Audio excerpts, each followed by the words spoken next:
Heresy, Delusion, Words and Logic. As stumbling blocks, the psychology of religious engineering and unstable individuals. How orthospergs often find themselves lost in performative displays and unrealistic expectations that lead to serious errors, mistakes, and purity spiraling. I have spent 25 years in various religious circles and in various religious debates, engaging in hundreds of discussions with experts and average people, academics, and parishioners among Western religions, including Muslims and Jews. Throughout that time, I've experienced several recurring patterns in regards to fundamental errors in reasoning and argumentation, particularly concerning naive philosophical errors, psychological imbalances, and ignorance in the hermeneutics of religious texts. This is not to say that every opponent or disputer had all of these traits, and I myself had some of these traits as a 20-something Calvinist turned traditional Roman Catholic intent on debating and solving all theological dilemmas with the utmost idealistic zeal only a 23-year-old could have. Now that things have shifted into formal public debates over the last several years with varying degrees of opponents ranging from experts and academics to wild-eyed cultists, the same patterns are there and bear analysis. What commonalities amongst traditional Roman Catholics, Calvinists, Muslims, atheists, and cultists can we see? What imbalances might be present as contributors to extreme religiosity on public display? What degree does autism play in young new converts to Christianity or atheism? For some, religious zeal characterizes a period of youth following a time of rebellion, while for others, extreme religiosity is an enthusiastic delusion that progresses into the creation of new cults and sects, with a rigid black-and-white perception of all things, morals, ontology, history. All external reality must bend its will to the idealist, with no flexibility for new knowledge, information, or circumstances. Below are some of the trends and patterns I see that actually underlie the doctrinal, textual, or ideological extremes which must be understood for the appropriate healing to occur, since the root issue of these manifestations is not intellectual, but matters of the heart. Credit also goes to far decent Dr. Ananias, who has suggested a couple of these terms and concepts as helpful explanations and remedies. Some of these problem patterns are intellectual, however, while others, more fundamental, are psychological/emotional. Number 1. St. Basil notes that many heretics err on basics of language and grammar. Confusing words and reference, or assuming that a word only has a single referent, leads many ignorant people into cults and delusion due to a lack of education on how language and philosophy work together. There are simple and complex versions of this mistake, but all violators of these principles extend their absurd, inflexible assumptions about language to metaphysical realities. Here are some examples of the word/concept fallacy I've seen countless times over the last 25 years. Logos is one of the most infamous examples due to the amount of religious baggage attached to the term, but the Logos of John 1 is not identical to the Logos of Marcus Aurelius's Meditations. Much of the so-called classical theist discourse, however, trades on this one. One correspondence between two very different philosophical systems, Christianity and Stoicism, using the same word. While there may be overlap, the notion that St. John's concept of the Logos as the second person of the triad is synonymous with Stoic impersonal Logos is absurd. God, like the word deity, is not a proper noun. It might be, but that depends on the intentional context and the referent. The word God, as Dr. Bo Branson has shown, in the patristic corpus, especially in the Eastern Fathers, almost always refers to the person of God, the Father, also known as monarchical Trinitarianism. While it's certainly theologically correct to refer to the triad as God, the term itself is not a singular referent, as it might pick out a number of distinct things: a divine person, a divine 𝐉𝐚𝐲, the divine ousia, an angel, a demon, or even a human. Thus, it is the context and the internationality that determine the concept intended by the use of God, not the three letters G, 𝐸, and D themselves. Ironically, much of Islamic apologetics relies on errors like this, as do arguments from various Arians or Unitarianism. Often, new converts turn to elements of church history or ecclesial law, canon law, as a means to morally pontificate and piety signal how today's clergy and moral leaders no longer follow the ancient canons. While it's true that many of today's religious leaders are corrupt and degenerate, when such situations in the past occurred, the laity had a duty to step forward and defend the truth, yet even these cases were not led by novices and neophytes.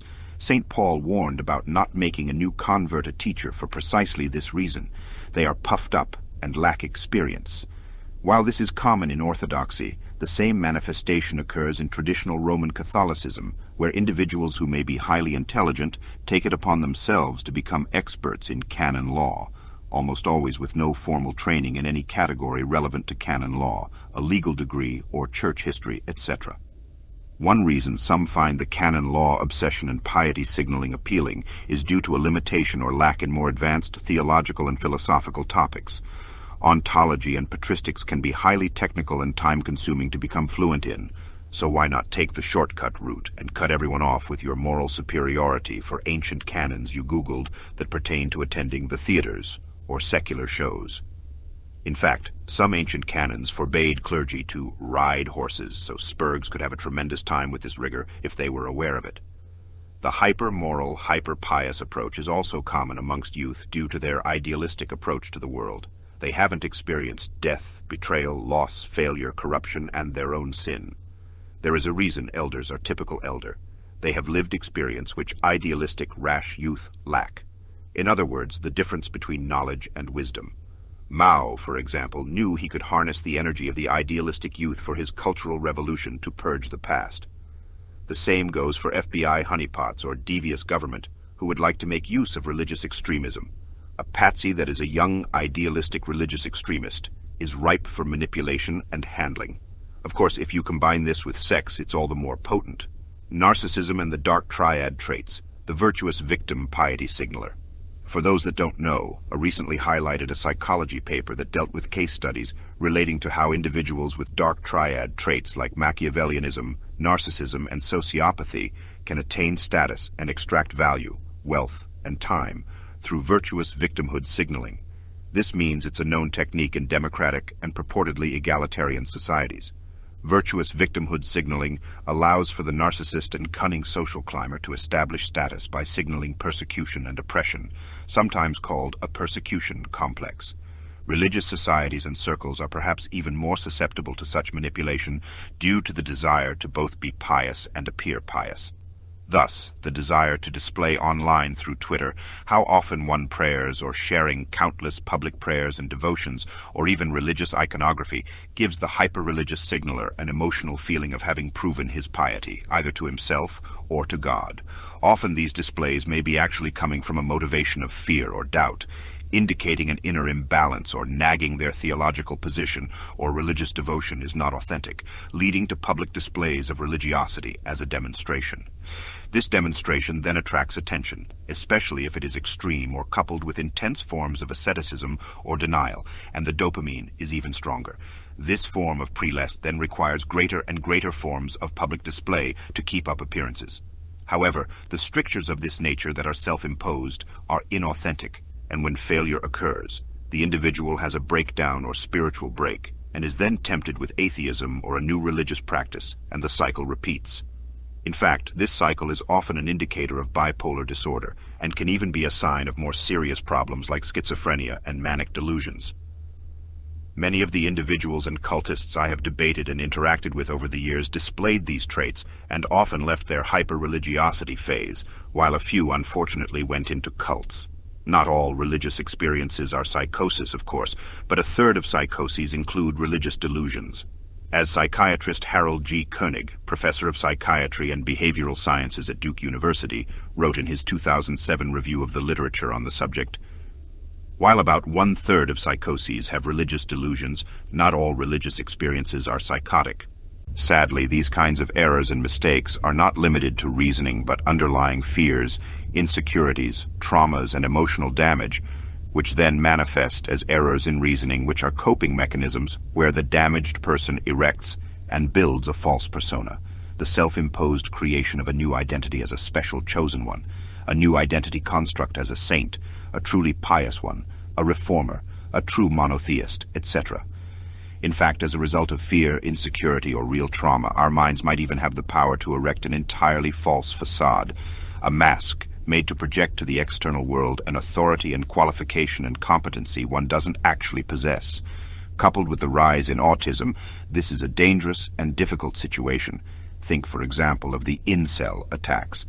Suddenly, with no religious or philosophical training, one is competent to interpret thousands of years of tradition, canon law, and church, state relations without any real work or qualification, a concocted delusion rooted in pride and insecurity. While intellectualism can be an idol of its own, there is an opposite error of anti-intellectualism cloaked by pride and spirituality that derides education and philosophical competency while making one susceptible to fallacious reasoning about words and concepts. This is an introduction post. In coming posts, I will continue to document these relationships, including more associations between foundations, think tanks, NGOs, churches, and the state, with an eye to highlighting how the world really works for the benefit of readers and viewers. This will also focus on all kinds of operations and strategies, not merely the orthodox or religious world. Keep in mind, we have also done many videos and interviews on this topic on my channels and outlets. For more on their related topics, you can purchase my books here. Raises the humanity in Christ through theosis, and that's exactly what we experience.